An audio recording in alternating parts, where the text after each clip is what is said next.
Good evening, ladies and gentlemen. Good evening. That's nice when I get a response back. It's lovely. I'm Steve Clark, and a very warm welcome here to Brooklands this evening. And as ever, thank you for supporting the Trust. Ladies and gentlemen, our guest tonight is a long overdue addition to our motorsport legend. But he's here this evening, and he's going to be in conversation with Wendy, Amy. Will you please welcome Phil Read?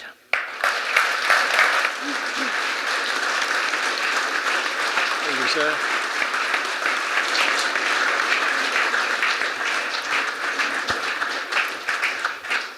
There you go. Cute. What a gentleman. Yeah. A change. So where's the champagne then, and ice? We've got water. Oh, well, we get his water here. Anyway, it's a great honour for me to be invited to this historic location here, Brooklands, which has incredible history. And having owned and built and flown various types of aircraft, I was very interested to read that the Hawker Hurricane was first flown here, was built and first flown here, which was one of the aircraft that had more enemy kills than, say, the Spitfire, the more famous Spitfire. So, and also, during my racing years, when I was racing the Manx Nortons, the 350 and 500, I heard about this great tuner in Slough called Bill Lacey. And having checked his records, I found that before the beginning of the last war, he'd won 5 events here. The last one, an average speed of 108 miles an hour on a Norton. I think he must be running on methanol. But yeah, he was great and did me some really fine tuning work to make my bikes fly, to the extent that I was occasionally beating Mike the bike, which Stan Hailwood, the multi-millionaire owner of Oxford motorcycles, didn't like very much, and certainly he saw how well my bikes were going, and then got Bill Lacey to work on Mike's bikes, and mine suddenly became slower, and of course, and money talks. But yeah, that was interesting. Right, Phil. Sorry to interrupt. It is interesting, but he never changes, you know. Wendy, my long-time partner, ex-racing driver, famous racing driver. Your show, Phil, not mine. What? This is yours. It's all about you.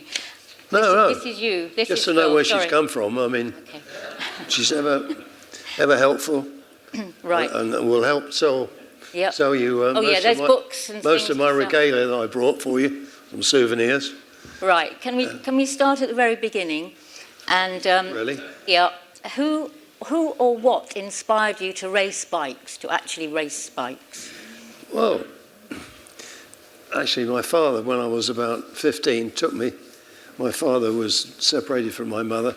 He had a MSS Velocet, and he took me on the back of his bike up to Silverstone from Luton, and we sat in the grandstand at Woodcote, and I watched Jeff Duke and John Surtees, and I thought, that's what I want to be. I want to be a racing motorcyclist.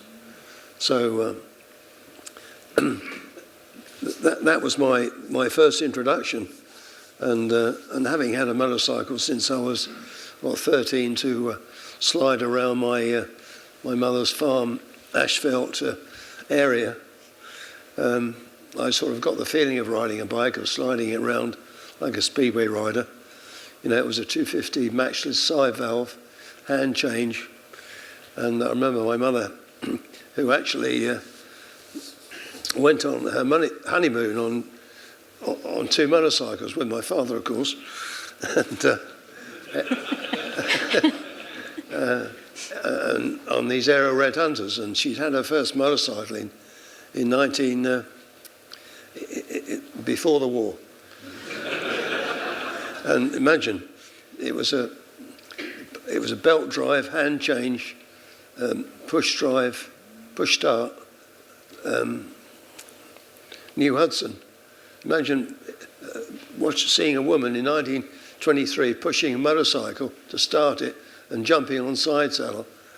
I mean, it must be quite amazing, and she was an amazing woman who really helped me in the beginning a lot, obviously financially, and with the freedom. This is even after I'd written off a new Triumph Mayflower. I'd rolled it on November the 5th, would you believe? That ended with a big bang that night. Anyway, it was good enough to drive home, so I leaned it in the garage, and she was pretty upset, but still helped me financially and bought me a small A40 van to take my racing bikes around. After my first ever race at Mallory Park of 13th of May 1956, when she followed me up in the Triumph Mayflower with my tools and leathers and everything, and we pitched a tent in the paddock, and I raced and slid off at the hairpin and didn't make the final, and I put the lights back on and the silencer back on, and I rode back to Luton. So that was really my first motorcycle event, quite historic, the first ever meeting at Mallory Park, and I didn't win this one. But what other bikes did you have at the very beginning? That was my 350 Gold Star, bought from Bert England's at Dunstable. Quite a famous name in motorcycling then, in the 50s. So, other bikes that you rode at the very beginning? Well, that was it. I raced that for a couple of years, and then bought a Jeff Duke BSA, which is a bit better. Raced at Silverstone Saturday, and I'd caught up with the two leaders. I think John Lewis, and I forget the other rider. And it was a bit damp, the circuit. It had been raining a bit, and I wondered why they were going so slow. And I found out at Stowe, and it high sided me and pitched me off and broke my wrist. So anyway, I learned a lot to ride it in damp conditions. So that... Right, oh sorry. Your first big success was in the Isle of Man, of course, winning the Junior TT in 1961. What did you think of the island and road racing in particular compared with circuits? Well, I was young and pretty and pretty stupid at the time, and I used to race around on the roads. I'm lucky not to have killed myself, but I took my Manx Norton, which I'd bought sort of second hand from Pete Furbrash. He was a tail gunner during the war, and I heard stories that when he travelled and raced around the continent, he was frightened that he'd be recognised and attacked. Yeah. But he survived the war. Anyway, I did the Manx Grand Prix in 1958, 59, and 1960, when I had, with the help of Jeff Murdoch of Esso Fuel, he gave me a bit of sponsorship, enough to buy one new bike, and obviously I'd learned the circuit pretty well over there, although one time during the Manx, in my last year in the Manx Grand Prix, or before I'd won it in 1960 at record speed, one of the chief marshals said to me, "I've had reports you're riding dangerously." Of course, I didn't take any notice of him, but I did win the race at record speed. And so that was good. But then, of course, having ridden or raced or won the Manx Grand Prix, which was on the mountain circuit, it was not recognised that you rode in it again, so you progressed to the TT, where there was prize money, which was good. And somehow I managed to win it with the Junior TT. Okay, Gary Hocking on the MV was, I think, second, because one of the pistons collapsed, or he dropped a valve in. And on the last lap, I passed him in Ramsey, gave him the wave, and disappeared. And and it was quite thrilling. I remember just driving into the paddock and then walking up to speak to Murray Walker, And he said, well done, Phil. You've won. I said, have I really? I thought I was second, so I didn't realise I was leading. Because, okay, all the public were waving on my last lap. I thought it was because I was second behind Mike Hailwood, who'd actually stopped earlier. Unfortunately, I think with a broken condyle. Thank you, Bill Lacey. Yeah, so he said, oh, so Phil, I see you're limping there. Why is that? I said, if you'd changed gear 5,000 times in the last 2 hours, you'd be limping. Anyway, I mean, Murray Walker, we all miss him. We liked it. I listened to these, well, the commentaries, okay, the Manor Grand Prix commentaries are fine, but the Formula One is pretty useless, I think. With Murray there, it would be much more interesting, and long live Murray. Getting back to bikes, you raced a Gilera also for Jeff Duke. What did you think of the team? Yeah, and I was like the fill-in boy, because I think he was sponsored by Castrol to bring the Gileras back. But they hadn't been raced for 5 or 6 years. And they were brought back and they put new tyres on, and they took off the full fairings and put on these dolphin fairings, and not much else was done. And of course, we were racing against Mike the bike, the great Mike Hailwood on the MV that had been developed over those previous years. And obviously I was a new boy because Derek Minter had hurt himself and couldn't ride. So I was drafted in. Obviously, Jeff was earning extra money for 2 riders as opposed to John Hartle. And okay, I'd won the TT and I'd won a lot of short circuit races. But we went to the first Grand Prix was at Hockenheim, when it was only eligible for 350s, and it was a long oval circuit.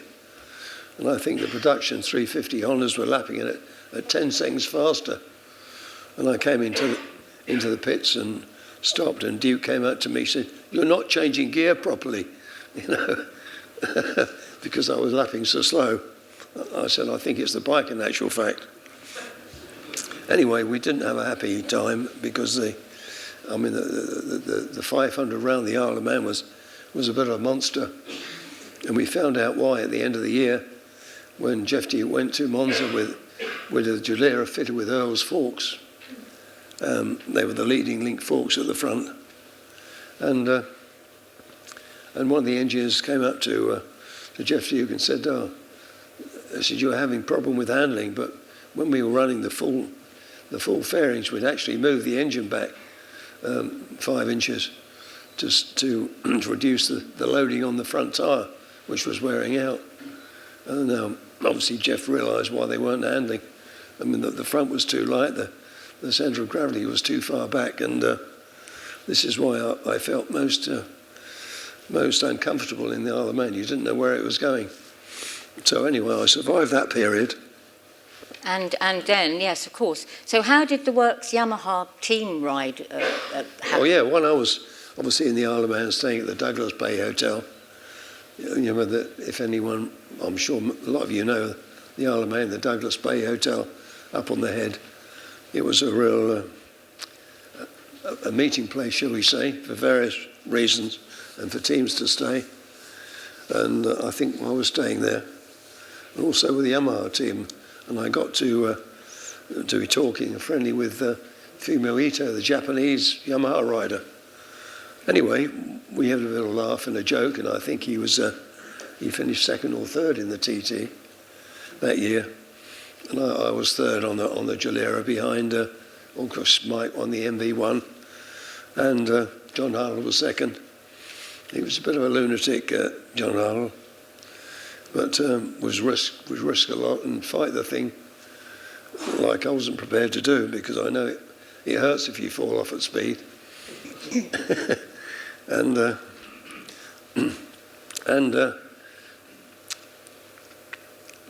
anyway, at the end of the season, then I think we had one win with that year. We went to Scarborough with Derek Minter and Hartle and myself on 3 Gileras. And I actually won one of the races there, and that was the only race we won. So that was good. And a couple of weeks later, I got a telegram from Japan Phil's son, that's Mr. Phil. We have telegram. We didn't have emails then. Would you like to race our machines in the first Japanese Grand Prix? You know, Yamaha team manager, Mr. Nagayasu. And my answer back was, yes, please. So, anyway, I arrived in Japan. I took the southern route round to Japan, which was via Italy and India and Pakistan and the Middle East and Hong Kong. And flying to Hong Kong, that was when you had to fly between the skyscrapers, which was quite upsetting. Anyway, we eventually arrived at Hanover Airport. I was met by my interpreter there, and he said, "Phil, son, we check in hotel and we go to Hamamatsu, which is very near to the circuit, Suzuka. So we go by train." Okay, fine. And this train, it was before the Taikodo Express that does nearly 200 miles an hour. This thing was like a British secondary rail train. Did about 50 miles an hour. I think 10 hours. I think it took to get to Hamamatsu. I was totally knackered. And anyway, luckily my hotel was next to the station, so all I wanted to do is lie down and have a coffee and go to bed. Had a shower, and then looked out the window, and next door to the hotel was a nightclub. I thought, that looks interesting. Well, it was, and anyway, so I had a bit of a boogie there and a few drinks, and the friends I met in the club kept me really fit and healthy for the week. So I say no more. But anyway, I'd never been to the circuit before, and obviously I was on the other side of the world, the furthest I'd ever been in my life. And I looked over the circuit and saw the Sea of Japan. I thought, Johnny, I'm on the other side of the world, and I've obviously got to do well. Anyway, they loaned me a road bike to learn the circuit, and then the race bike. And we started the race, and I was battling with Jim Redman, who was then fighting with Provini on the Marini for the World Championship. And obviously my teammate was there, Fumo Ito, in the race anyway. With a few laps to go, I pulled out in the lead, and I got about a 2-second lead on the last lap and think, this is it, boy, we're going to win it. And then suddenly one of the plugs failed, and the bike slowed, and I finished third. And Redmond won, and won the 250 World Championship, which if a Yamaha had told me, look, if you can't win, you must let Provini pass you on his Marini. And if I'd have slowed down and let him pass me, the Marini would have won the World Championship. Now that was lack of lateral thinking for Yamaha. So, so I was upset about that, obviously for Yamaha as well. But anyway, that was good. I mean, I'd shown that I was no idiot, and I could lead a race and possibly win with good mechanical reliability. Anyway, I went back to the Chodokan Hotel in Hamamatsu on this 10-hour slow train, and hoping the next couple of days I'll be invited back to the factory and we could talk contracts for the next year. And sure enough, my interpreter came and said, Phil, son, we meet today at after lunch, and lunch on chopsticks, and but difficult to learn when you've never eaten with chopsticks before. Anyway, I do love Japanese food. It's really most tasty. Anyway, we met in the big boardroom there. I was sat on this dais like this with my interpreter, and with the chairman and the team manager and the other directors. Phil, son, Reed, son, Mr. Reed, Gamina-sai, very sorry for your problem in Suzuka. We want you to race for us next year in the Grand Prix. How much you want? I thought, okay. But I've been told by Jim Redman and Frank Paris of the Suzuki team at least the minimum I should ask for. I asked for that figure, which at the time you could have bought a 4-bedroom house and an acre of land and still had change. So they went, Gamina sai, Damine, but we only do 5 Grand Prix. I said, well, that's silly because there are 7 more Grand Prix and I could win 5 and Honda could win the other 7 and win World Championship. You loan me 2 bikes, 2 mechanics, and I do those other Grand Prix without the official team. So, okay. Gamina sai, okay, we talk tomorrow. So we met again the next day and they said, we agree your proposal. So I thought, wonderful. Plus I've got this money as well, but I had to hire a mechanic, driver, buy a van to collect the bikes that were being flown into Barcelona, unload the boxes, and the first thing the 2 Jap mechanics, or meet the Jap mechanics as well, Seki-san and Suzuki-san, would you believe, which were great, could semi-speak a bit of English, and obviously they had much experience of eating European food, and the first box they opened was a box of vitamins and medicines. So for breakfast they had all these medicines and pills, but they soon learned to enjoy European food. Anyway, so that was my start of Yamaha. So I was third in Barcelona. I never raced there before, Montjuic Park. It was like racing around the side of a mountain. Jim Rampant won, and I think Provini was second on the Marini. And then we went to the French Grand Prix at Clermont, and I won there. I beat Redman. So we then joined the team in the Isle of Man. I'd taken, obviously, my transporter with the 2 bikes in the back, and to meet the full team in the Isle of Man. I was leading the World Championship, which is incredible. So... Sorry, how did Bill Ivey come to be in the team? Well, my teammate then from in the official Grand Prix was the Canadian Mike Duff, and he was great, really fast rider, and obviously out to win the championship. But at the end of the first year, at I think the beginning of '65, we were testing at Suzuka. He crashed and injured himself so much, and that he'd be months out of commission. So, and the manager said to me, Phil's son, can you recommend a good rider? And I went, yeah, I can recommend a good rider. He's good on 125s and 250s, even 500s. Was little Bill Ivey, 5'2", and quite a very little character. So they said, okay, can you call him? I went, yeah, okay. So I called on my hotel phone and called his mum. And she said, Billy's at Brands Hatch testing cars. So I said, okay, I'll call him at Brands. So I called Brands and spoke to the secretary. They said, Billy's out on the circuit testing. Okay, well, tell him when you see him, look, in an hour's time, I'll call him back. I'm calling from Japan. So it's a very important message. Anyway, my voice is going. I'll do it. Carry on. I'll do it. I can do it. Help yourself. Yeah, thanks. I got him on the phone, and I said, hi, Billy, how are you? Are you all right, mate? I said, it's Phil calling from Japan. Yamahas would like you to race their bikes in the Grand Prix over here. I said, can you get yourself over here? And they'll obviously pay your expenses.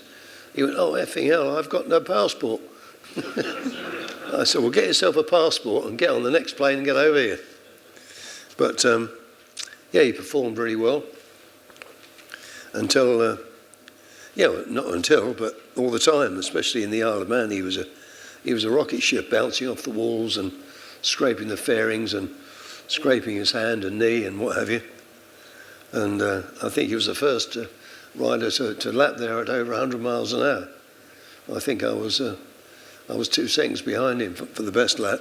my best lap on a 125. Me on a 125 compared with Bill, 5'2", obviously had a power to weight ratio advantage, also streamlining, because he could tuck in behind the fairing much better. And anyway, so 67 season, I wasn't so happy with the 250, and I think I won a few races, and Bill was beating me, and somehow he persuaded the team manager and their group to allow him to force me to ride to orders in next season in 68, so he could win the 250. I think he'd won the 125. So as he was sharing a flat with Mike Hailwood in Heston, he wanted to be more than 125 world champion. 250 was the next stage up. Although 125s are the most difficult bike to ride, because you had little feel to them. You were swooping around a corner. Suddenly the front would go. But obviously we weren't into knee sliders then and elbow sliders like they do now. So anyway, I heard in the paddock that Bill could beat Phil Reed, he's going to win the 250 World Championship, although they still had the Honda 6 to beat, and I think Mike Hailwood had stopped then, and we had Ralph Bryans and the late Ralph Bryans and late Luigi Taveri to battle against. Of course, in East Germany and Czechoslovakia, we had the MZs, which somehow went 10 mile an hour quicker on the Eastern Bloc. Remember, we're in a communist country then, with strict visa controls. And anyway, I'd heard that Bill was going to easily beat Phil Reed in the 250 World Championship. So we got to the line, and I said to Bill, if you want to win this championship and win this race, you're going to have to beat me. He went, oh, effing hell, I said, well, too bad. Anyway, I won the race, and Bill was second, about 10 seconds behind, just beating one of the MZs. And I stopped at the end of the pits, which was a long pit, and all the press and mechanics gathered round as Bill arrived. And he would say, you bastard Reed, you should have let me win. You've ridden against team orders. So everyone knew that if I'd have let him win, and throughout the season, if I'd let him win, I was riding to order. That would have been no prestige for Bill. Can I just interrupt there? I'm sure everyone would like to hear the sound of the Yamaha. So yeah, it's a great sound. Of the Yamaha. That's a 4-cylinder, I think, isn't it?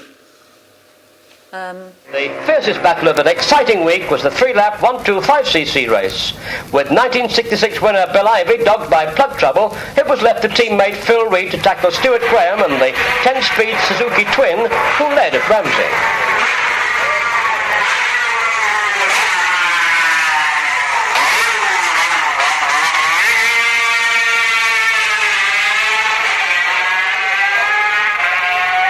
But on the mountain climb, Reed's Yamaha 4 pulled back 3 seconds to lead by 1.4 seconds at the end of the lap. Here he rushes along Quarterbridge Road on lap 2.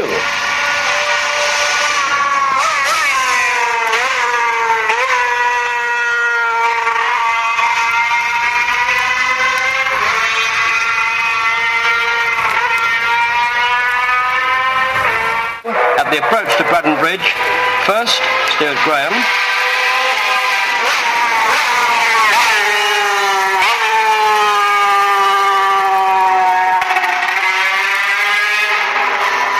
Phil Reed,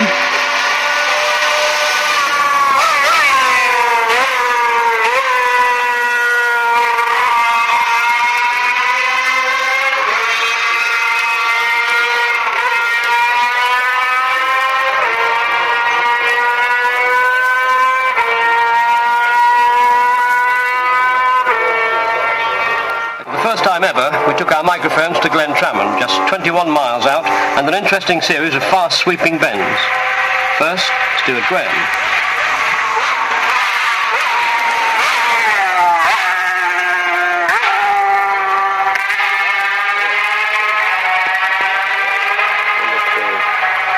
and then Phil Reed.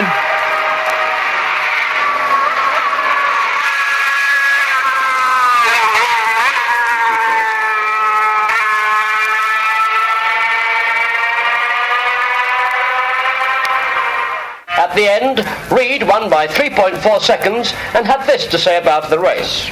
A reasonably not too hectic first lap. And then I got a signal on the start of the second lap that I was minus 1 second, I think, and I couldn't believe this, so I thought, oh, you know, we must get our finger out a bit. So I went a bit quicker, and I had a signal at the end of the second lap that I was minus 4 seconds. I couldn't believe this. I thought, well, Stuart really must be on his way. I have to ride like a maniac in the last lap just to beat him. That's a fantastic ride of Stuart. Oh, indeed. Now, you then, after that, you had to be a privateer. Why was that? Well, yeah. What Yamahas weren't telling me at the end of the 68 season, after I'd not only won the 125 World Championship, but the 250 as well, against Bill Ivey, who we weren't talking to at the moment, that they'd actually pulling out of the Grand Prix racing, so and producing these production races, which was a fantastic move for the majority of the paddock, because you know they were really quick. They could, a good 350 could beat a 350 MV and the other Italian bikes. So Yamaha agreed to sell me or send me two bikes over to England. And with the help of Ferry Brower, we prepared these two bikes, and I raced in that season. I raced on British circuits, and then just did one Grand Prix at Imola. And Agostini wasn't there, which was good. Anyway, as it happened, I was leading the 250 race, and the exhaust pipe dropped off, and I was signalling stop, and I pulled into the pits, and Ferry Brower wound some wire around it that he cut from the fence behind the paddock, and I really scratched around and got into second place with Grossetti leading on the last lap, and typical Italian, he thought he'd won. The crowd were waving, and he waved, and he actually fell off on the grass, and I won. So that was good. And another race, 350 race. I think that was a 350 race. The 250 race, I also won, but against Kel Carruthers, who ride the Benelli 4, which they'd loaned me one in the Isle of Man, which was pretty slow compared with Kel Carruthers, because Kel was battling for the 250 World Championship, and it broke. I think the gearbox or something broke, or cams broke, and they blamed me for it and wouldn't pay. So I was really upset about that. So they came to me in the paddock, because my practice times, I think I was on pole ahead of Kel Carruthers on the Benelli. And they said, excuse me, Phil, you like to ride our machine in the race, one of the best bikes. I went, no, thank you. I have a 4-cylinder Yamaha coming from Japan tomorrow. Oh, damn it, eh? Anyway, we got these two spare exhausts, and made my twin-cylinder 250 look like a 4. And with some covers over it, we wheeled it past the Italians' pit, and they went, "Oh, damn it, no!" And they were quite amazed. But anyway, I had a battle on my twin cylinder during the race, and just beat Kel by about a yard, obviously, and that was the only Grand Prix I did that year. So. That obviously I was then I just moved home down to Oxshott in Surrey, with my then late wife, and getting organised with a proper garage and machine tools and lathes and whatever to run it a full season the next year. Well, you won 4 250cc's, 1 125cc World Championships. So how did the MV materialise? Yeah, okay. in that year, I think it was in 1972, was it? 72? Yeah, 73, was it? 73, 72, I think. Well, you were on you had John Player Norton. That I was racing with John Player Norton's, yeah. And racing my 250 and 350 private Yamahas. And we were at this French circuit at Clermont-Ferrand. And my 350 had blown up, which I was going to run in the 500 race with Agostini and some of the other top Italians on Jap bikes. Not on Italian-made bikes, the Benellis and the Marinis and the Kajivas. And anyway, and because we were a bit hand to mouth there, you got start money and appearance money. So I know 350 to run in the 500 race, but a 250 was banned, illegal. But if I didn't start the race, I wouldn't get my start money. So, and it was a bit damp, the circuit. Anyway, the race started, and Aggo was on the MV, and I passed Aggo and actually pulled away from him, and because the 250 MV was a little nimble machine and not so difficult to ride as the MV, or I was super brave. Anyway, after leading for about 10 laps, I retired purposely, because after the race my machine would be inspected and I'd be disqualified. I wouldn't get my appearance money. Anyway, I walked back past up past the pits, and there, leaning over the pit wall, was Pino Allievi from the Gazzetta dello Sport, the Italian sports paper. And I said, "Hey, Pino, tell Count Augusta that if he wants a support rider to help Agostini, give me a call." And on the Monday, he did give my office a call, and I got the message, and he said, "Come to Italy." So I went to Italy. I took my wife, and we had I think we had I forget what we had then, a Rolls Royce, and that's right, a Cloud 2 Rolls Royce, and a caravan. I mean, what sacrilege, you know?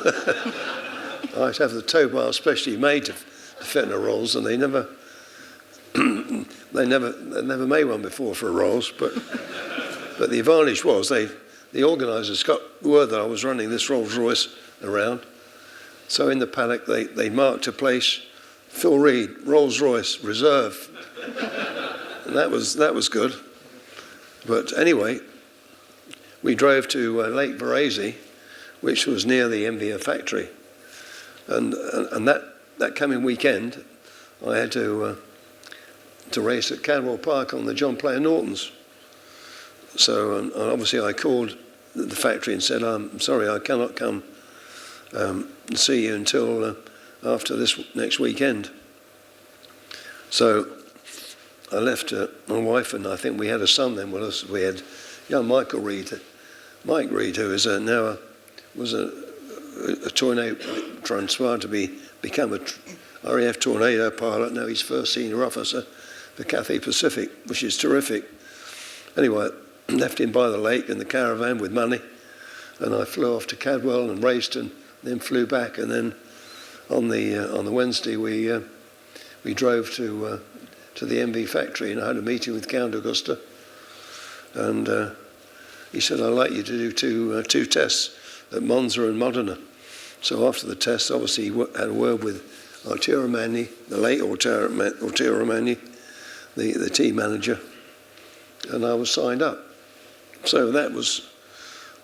And did you prefer the bigger bikes? How did you, with competing with? Well, yeah. I mean, if I crashed them, I didn't have to repair them. And what about racing with Agostini? Was that good? Bad? Well, don't think Agostini was too happy about having me on board, and I think that's right. I just raced the 350 MV although I'd raced the Jalera 500, my mates Norton 500s, because they thought the 500 would be a bit too powerful for me. So the next year, I had both bikes. Oh, that's right. At the end of that year, they allowed me to have the 500 to race at Silverstone, the Hersham 100. And I won the race there and broke the lap record. And they thought, oh, he can ride a 500. That's good. And so next year, I had the 350 and the 500. And I battled with Agostini, and I happened to win the championship. And he was very unhappy about that. And so I think he spoke to Yamaha. I think I did Agostini a favour, because the next year he got a contract with Yamaha, paying him probably 10 times more money, and on a much more competitive bike. So, which bikes did you prefer racing? 250s? The winners. No, well, yeah. Yeah. But did you like the smaller, the 250s or the 500s? Or which did you prefer? Well, I say the most competitive, the 250 four-cylinder Yamaha, and the 500 MB four-cylinder, which I'd actually help them. Some of them are a bit, what's the word, lack of lateral thinking, because the Japanese bikes were getting more competitive and more powerful, and the MV was about the same. Okay, the four-cylinder was producing about 20 more horsepower than the three-cylinder, developing about 101 horsepower. And the Jap bikes were about 120, but they didn't have the same torque. Can I just interrupt? Shall we just listen to the sound of the MB? I think everyone would be quite interested to hear that. So.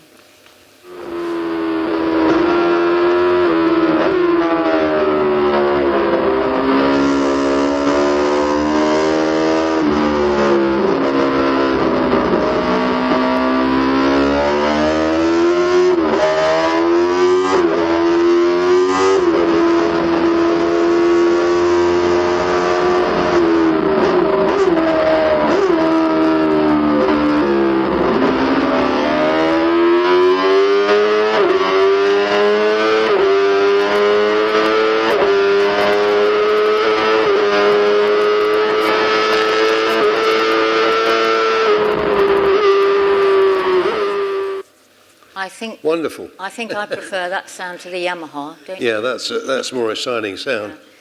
In all your years of racing, who did you most admire and maybe even revere as a competitor? Well, I think Mike the Bike was my hero, really, and my challenge was to try and beat him wherever I could.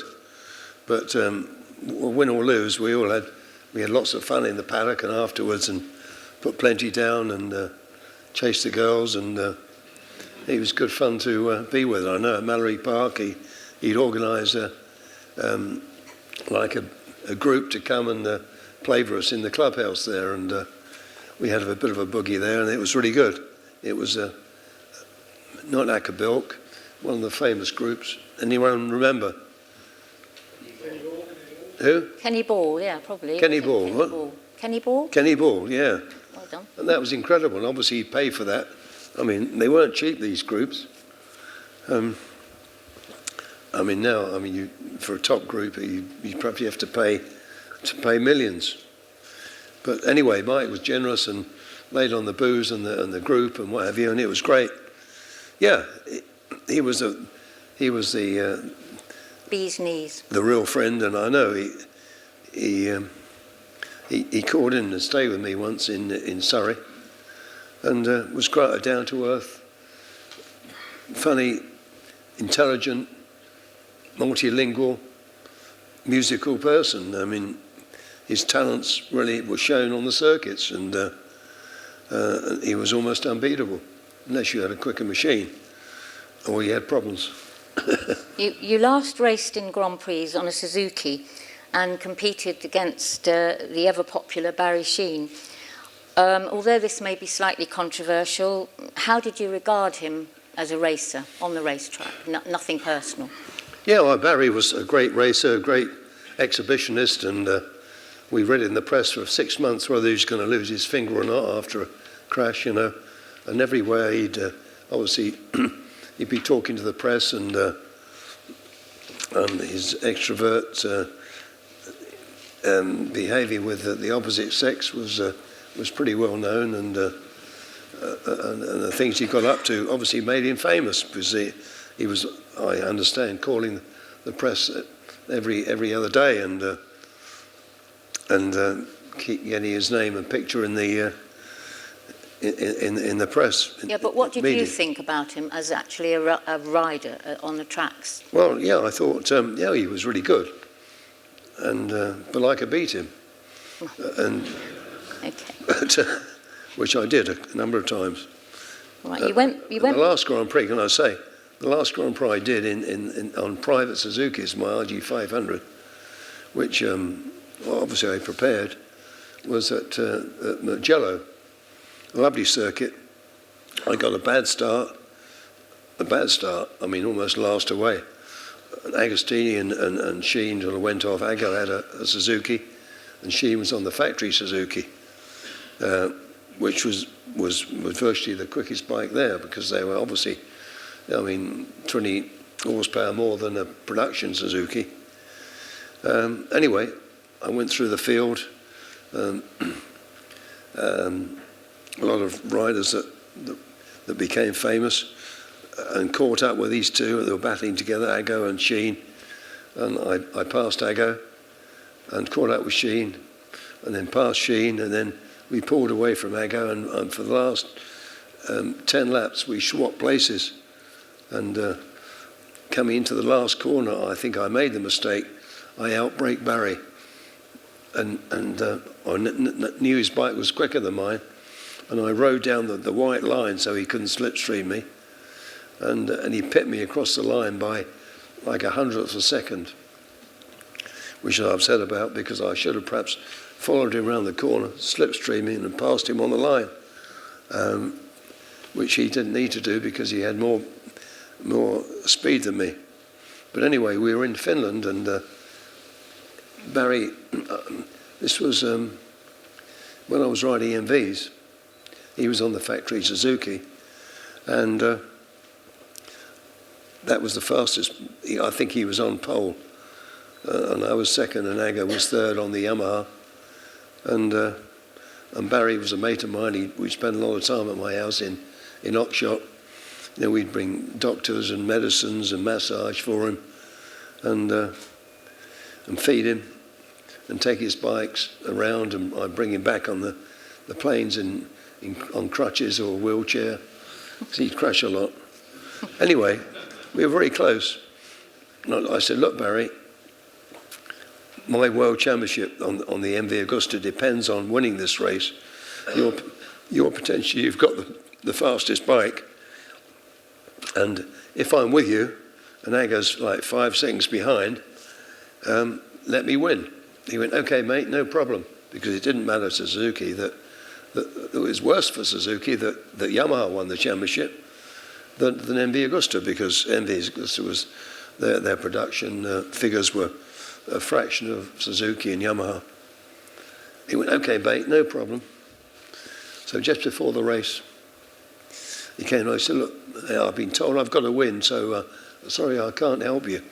I said, okay, I was upset about that. So we started the race, and I was leading, and Gianfranco Banera, my teammate on the MV, was behind, and we were virtually in convoy, and Ago was 5 seconds behind. So 3 laps to go, I'm going down the back straight. Well, the ignition killed itself. So, and I pulled in actually where my late wife was signalling with one of the mechanics. I said, well, it doesn't matter, because if Banera can win, stop Agostini winning and changing a win for 3rd place, which you could then. It wasn't gross points. It was the best the best of 7 results, I think. So it wasn't the gross points. So you could then, if you'd had a 2nd or a 3rd and had a win, and it was your 8th win, you could swap that 8th win for a 3rd place. So, okay. Banera got the signal first, +5, obviously on Agostini. And he crashed, didn't he, on that last lap, and Agostini won. And it cost me the World Championship. That's terrible. You went back to the Isle of Man in 1977 and won... No, it cost me my third 500 World Championship. Oh, yes, okay. Definitely. That's something right. And won the Formula One TT on a Honda. And then in 1978, Mike Hailwood made his big return to the island. How did you feel about that? Well, after winning the 77 TT, I mean, it was the first half a lap was dry. After that, for 4 laps, it absolutely team pissed down with rain. I mean, it was incredible, absolutely incredible. You know, I remember I was going over the mountain and the water was on my visor inside as well, and I tried to click it open to wipe it away, and it clicked off. So I had to sort of take my both hands off the bar and click it back on again and put it down and finish the race. And I won it by about 20 seconds, but at an average of about 100 miles an hour, and this is in torrential rain. So, I mean, Mike's in New Zealand there, and he reads about Phil Reed winning the Formula One World Championship TT. He thought, so well, I want some of that. And he got help from Ducati and Steve, I've forgotten his name now. Wynn. Steve Wynn. No. Oh. No, didn't remember who Mike... Steve Wynn. Wynn, Steve Wynn. Wynn. Wynn, yeah, Steve Wynn, I think. Yeah. That's right. Steve Wynn. To help him prepare a...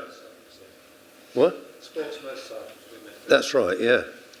Steve Wynn. To help him prepare this Ducati. And I think, I think Ducati gave Michael Steve the bike prepare, and they obviously did a fantastic job, because I'm lapping at 100 in practice about 111, 112 miles an hour, and I'm in the paddock, and then it comes over the loudspeaker that Mike's lapped at 113 miles an hour in practice. I think, oh bloody hell! And he's starting behind me in the race the next day. Anyway, on the second lap at Ramsey, he's 40 seconds behind. He's caught me up on the second lap at Ramsey. And I hear this twin behind. I thought, oh no, here we go. So I think he passed me. And anyway, for the next 2.5 laps, we passed and repassed. We pitted together, refueled together, went off together. On the last lap, and I'm tucked behind him down Cronky Body Straight. And trying to actually repass him, but I know I can't catch up. Or the 40 seconds he's ahead of me on time. And but anyway, I thought it'd be interesting for the public to see us close together, and which I think it was. And then we tucked behind him, and suddenly, boof! My oil cooler explodes and covers me in oil. Anyway, I coast to a stop and fling the bike in the hedge, and sit there listening to Mike go through, like Ramsey and the bungalow and signpost, and coming up to the Glencountry Road to the finish, and everyone cheers, and I'm cheers, a big lump to my throat. I'm pleased with Mike. It's brilliant. After 11 years of not racing in the TT, he's come back and he's won. Obviously, I think obviously a better speed than I did. Well, previously, of course, when I was in the wet, we were in the dry. And anyway, I got a lift back, still covered in oil. I buggered the bike. We left it there, and actually, the problem was one of the so-called experienced mechanics, an old boy, hadn't rubber mounted the oil cooler, and it was fixed on the framework, and the union had actually fractured and split and caused me to retire, which, good or bad, it was probably in the long run it was good that it happened, because I later heard from Steve Wynn that coming up the Glencountry Road to the finish, Mike's engine broke, never to run again. And if I'd have been with him on that last half a lap, he'd have been obviously riding faster and revving it more, and it would have broken a mile before the finish, and I'd have been the most unpopular TT winner ever. But yeah, that would be true, because I mean it's unbelievable the extra people that Mike attracted to the island. Did you prefer circuit? You never answered that question. Did you prefer road racing or circuit racing? Well, I didn't mind then, but I mean the TT was on a two-stroke, which they were prone to seizure. I wasn't so happy, but more than half of the Grand Prix are held on road circuits anyway. But yeah, in actual fact, it was more demanding and challenging and interesting to run on the road circuits. I remember going back to, I'd won a few times at Sachsenring, and going back there to run on the new circuit. And after a few laps, I was bored. So in my hired car, I then drove around the old circuit, which went through the town, and kicking himself off the curbs and walls, and out into the country, and yeah, it was really good. You've had a very successful career racing bikes, but I understand you were offered a test drive with a Formula One team. Could you? Oh yeah, with Ken Terrell. It was based in the Woodyard, not far from here. I went to see him once. I know for some technical help, and we obviously got on well. I mean, he was a brilliant engineer and enabled Jackie Stewart, I think, and the other French driver. Does anyone remember the French driver? Who?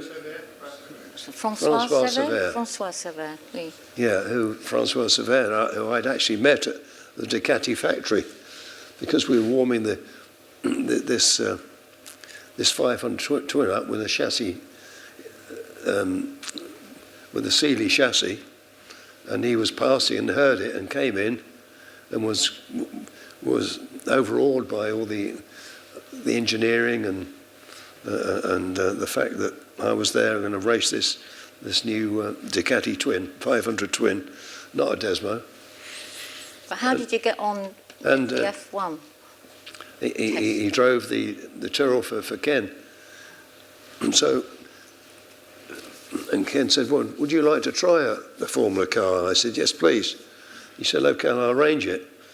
And he'd arranged it and called the BBC to come and film it, either me spinning off, killing myself, or breaking the lap record.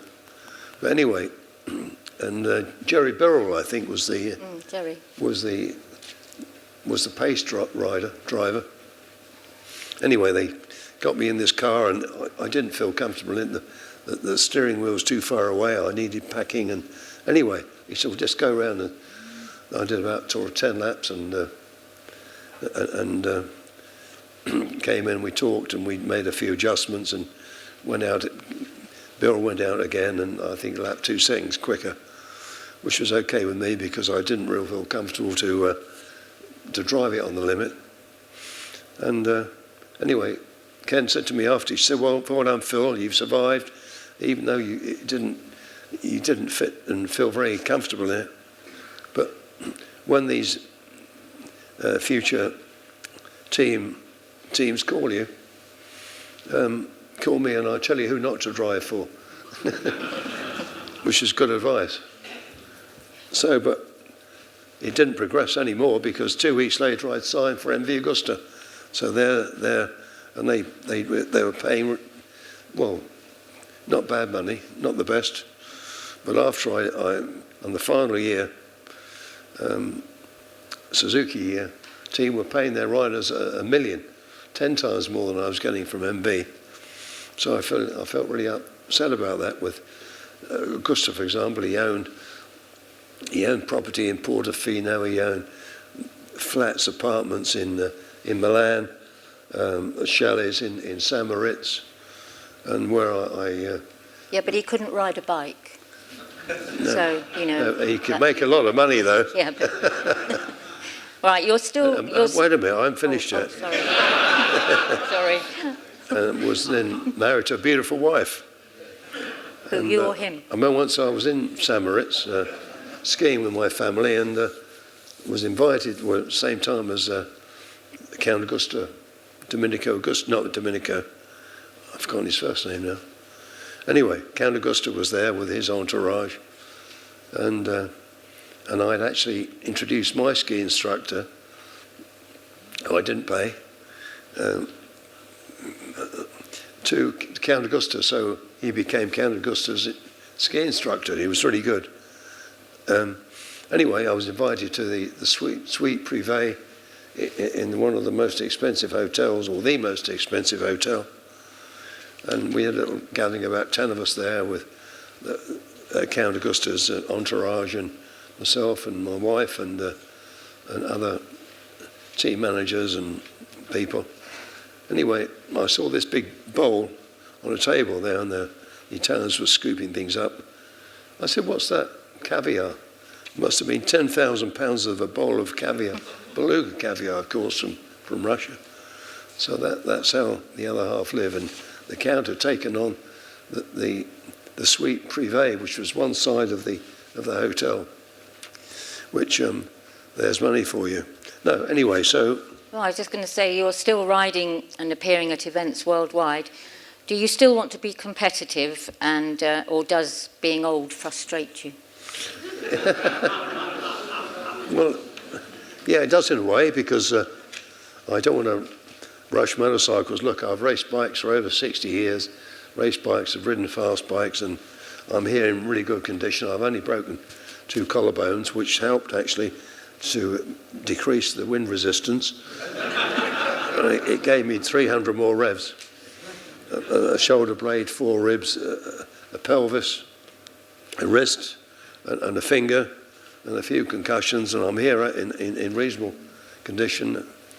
I'm very grateful, and I don't want to, in my old age, too, and I was 80 on the 1st of January. You're not that old, though, because a couple of years ago you actually raced or demonstrated an R1, didn't you? Oh, Yamaha. yes. The Yamaha team brought an R1. This is one of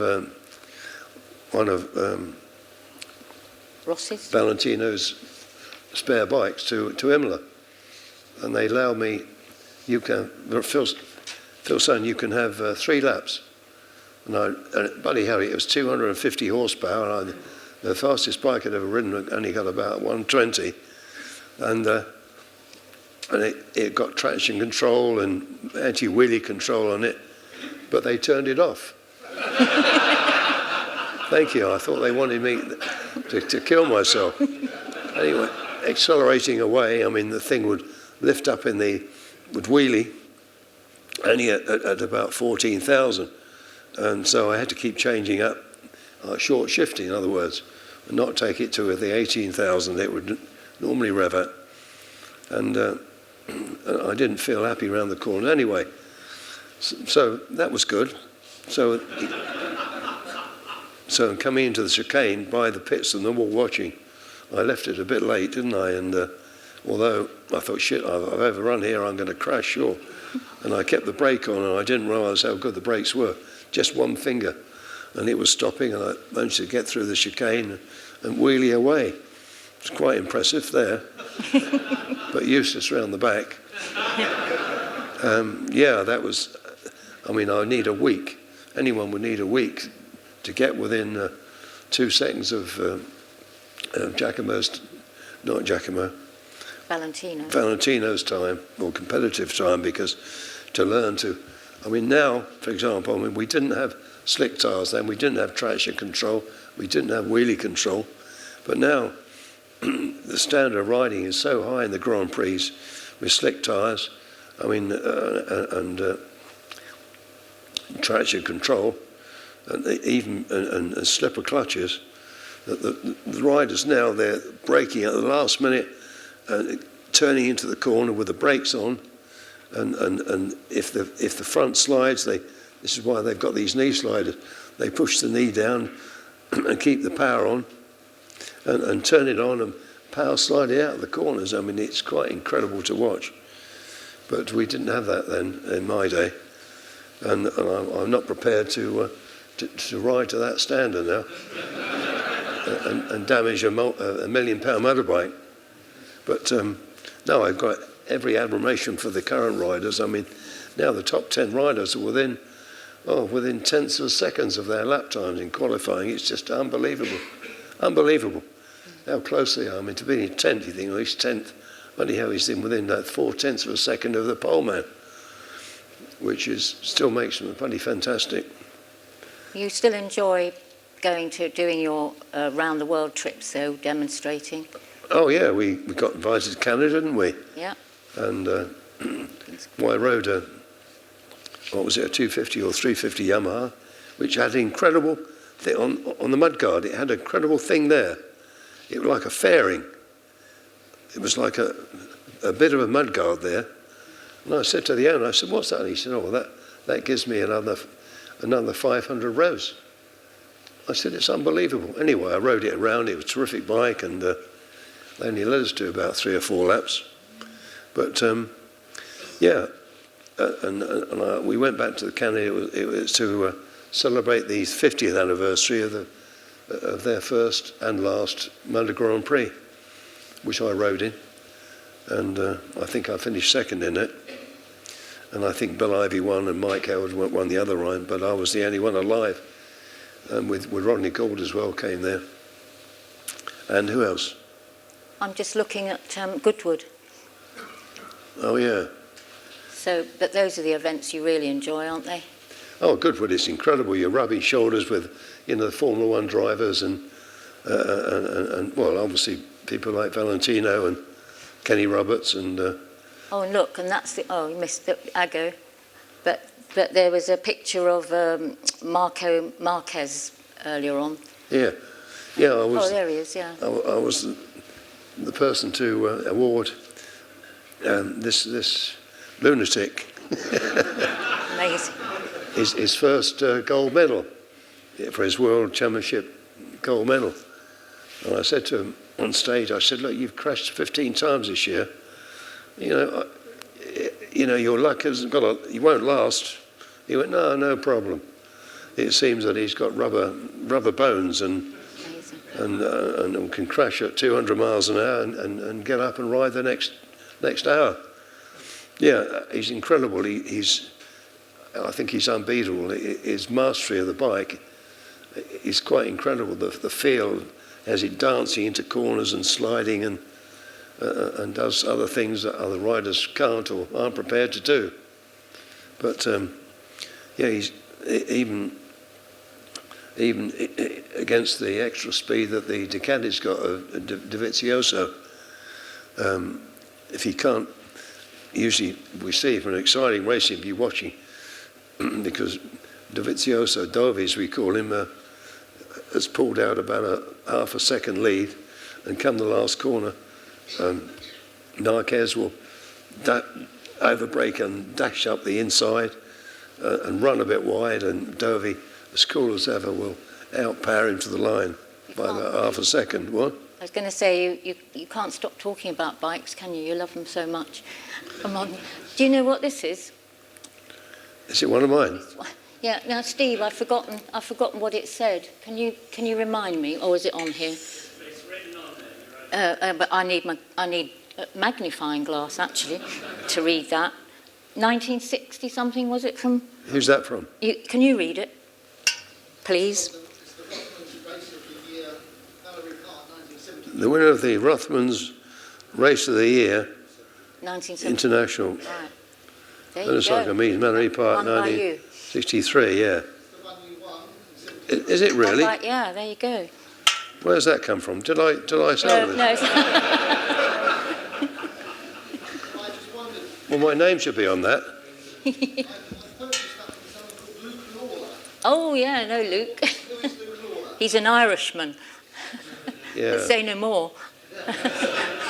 No, I love the Irish, they're wonderful. No, well, I sold all my trophies to a person who had got a few bob.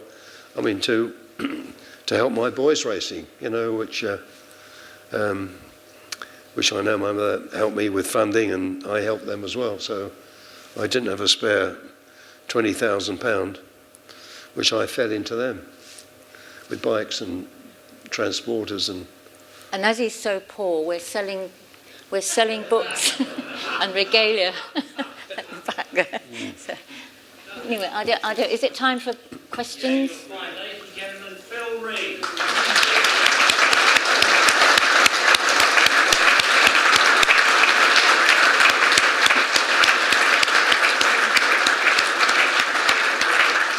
And thank you, Wendy, for controlling him. I think we could have gone on for another couple of hours. Well, that's what I was worried about. No, you've done fine. I'm sure, ladies and gentlemen, there's some questions. Fantastic talk, Phil. Thank you very much. The 125 Yamaha was 10 speed, did you say? 125? No, I think it was 8 speed. 8 speed? Yeah. And the 250? I think that was 7, yeah. But, you know, when I first rode it, even the twin, the 250, I think it had 7 gears, and I'd only ever been used to riding it with 5 gears. But during the race, and I forgot about which gear it was in. As you go, oh, this corner is back 1, or this one is back 2. You just kept the revs in the power range, and that was the secret. You just kept pumping them through or down changing. And the MVs, were they 5s or 6s? Pardon? The MVs, the 350 and the 500, were they 5 or 6 speed? I don't know about the 250. The 350? 350 MV and 5. I can't remember.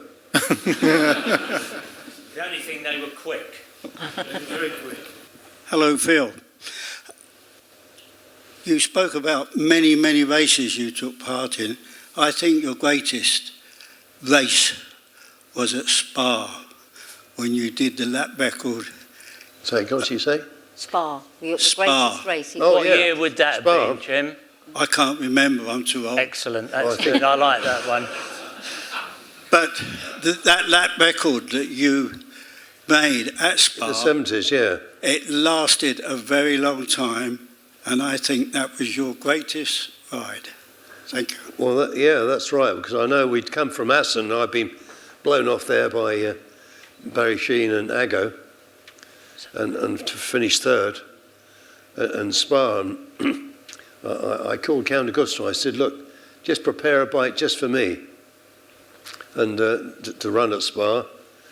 And anyway, I think I started on pole, and there was Aggo and Barry and a lot of the other top riders in the race, and I set off, and I came through the start with about a 10-second lead. And initially the crowd waved and not waved and clapped, and then they went silent, I was told, because no other bikes arrived. They thought there'd been a multiple crash, and when all the pack arrived down, they stood up again and clapped. Yeah, and I managed to win quite easily there and set the absolute lap record and even a world record for the fastest Grand Prix time ever. And so yeah, it was great, that, and presented with a bouquet of flowers from one of the princesses of Belgium, wasn't it? Yeah, Belgium. Yeah. Another question at the back here, Phil. Phil, I was in a club in Hersham last night discussing that I was coming here, and one of the boys was trying to convince me that you actually rode for Tom Kirby on his G50s and 7Rs. Is that correct? Oh yeah, Tom was great. I mean, he loaned me bikes, and he loaned all the riders bikes. They were wonderfully prepared, though, weren't they? Fun? Wonderfully prepared. Oh yeah, fantastic, yeah. Although we take them on the continent, obviously we'd have to prepare them ourselves.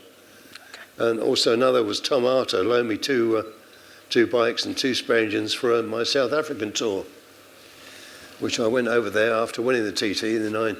So I went on the Edinburgh Castle alone with 2 bikes in the back of my Bedford Dormobile and 2 spare engines. And after the first couple of races, Gary Hocking was so much quicker on this 350 7R and AGS 7R. And I found out he was running on methanol. So I called Tom Arto and said, Tom, we need some high compression pistons. So within a week, these came, we fitted them, and still, okay, it was better. I mean, it incredible increase in, well, incredible, but an increase in power. And I wasn't quite sure which jets to use. So, and I was actually working in the garage with Hocking and Jim Redman. And Hocking took a phone call and he had his carb stripped down, and I undid the main bolt and had a look at the main jet. It was 1200, size 1200. I mean, you could have a bee go through it. So Redman told on me, and Gary was quite upset. But still, okay. Still, he was pretty good. He'd been working on this 7R with his local rider Bruce Beale on the circuit there, comparing the improvements they made with a standard 7R. And he was quick. I remember at Peter Marisburg, I decided in this handicap race to run my G50. And because anyway, I started last, obviously, with, I think, Redman, and I knew I could catch up Gary Hocking on this 350 7R. And as I passed Redman started ahead of me, in actual fact. I was on last away. I was just passing Redman from this fast right-hander, and the conrod broke, and which obviously, you can imagine what happened. I slid down the road into the dirt, head over heels, and I was told that Redman, as he went past, he went, "You beauty." Anyway, so I did survive that. All I did was take the side off my face and a bit of concussion. But had I been in England, I'd have had a scar there. But in the sun and the weather there, I survived without a scar. Phil, it's a double sort of question. Is the one bike that stands out in all your riding career that did absolutely everything you wanted it to do, and then the reverse of that is the one that stands out as being an absolute pig? Well, the absolute one was the M1 of Valentino's. I mean, that was incredible. But the pig was actually the John Player Norton. I mean, that beautiful fairing, beautiful transporter, beautiful clothing, but they hadn't done anything to improve the engine for about 20 years. We're a bit down on speed compared with the Triumph and BSA triples. So we had to ride much harder. I think I survived. I didn't crash it, but we could have won more had they spent a bit of time re-engineering, improving that Norton twin engine, the Commando engine, wasn't it? They could have put 4 valves in it and actually shortened the gearbox lay shaft. I know we went to Daytona and to compete against the American teams, which they're Daytona specialists. And so anyway, in the race, I actually got into the lead, would you believe it, and came into the pit stop, refuel, and they stuck a funnel in and poured the petrol in. Half of it went over me. Anyway, we lost. That was about 45 seconds to do that. And the Yamahas were in and out in 10 seconds, would you believe, with a quick filler, woof, away. So that was a lack of investment in the most important things. And also it only had a single disc brake. And so, obviously, I had to catch up. So into the first corner, obviously I'm braking heavily, and because it had only one disc, it twisted. And also they couldn't get the rear brake to work. It was a Manx Norton brake that they couldn't get to work. So obviously I had to let the brake off. I had no rear brake to steady me down. And I went off the road a couple of times, got back in the lead again, and actually finished fourth, 5 seconds behind the winner, Don Emdy. So had it been better prepared, forget about these fancy fairings and transporters and red clothing, and work on the things that do matter. Like if I'd had a rear brake, I mean, perhaps I'd have won the race. or a quick filler, for example, that's in and out in 10 seconds. That would have helped, but yeah. So, can you hear me? Yeah, you're doing well, Phil. I think we're going to call Q&A to an end. Ladies and gentlemen, Phil Read. Before, and also, again, Wendy, thank you. Thank you very much. There's one person I'd like to thank, person who's put all the slides together, Ray Gale. Yeah. Yeah.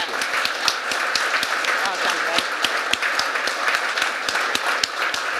And don't forget, the books are for sale on the table at the end there, okay? And the facility here, I'm much impressed with Brooklands. I mean, it's got certainly a lot more commercialised compared with years ago, and attracts a wonderful group of people that want to talk and hear about the old times, the good old times. Brilliant.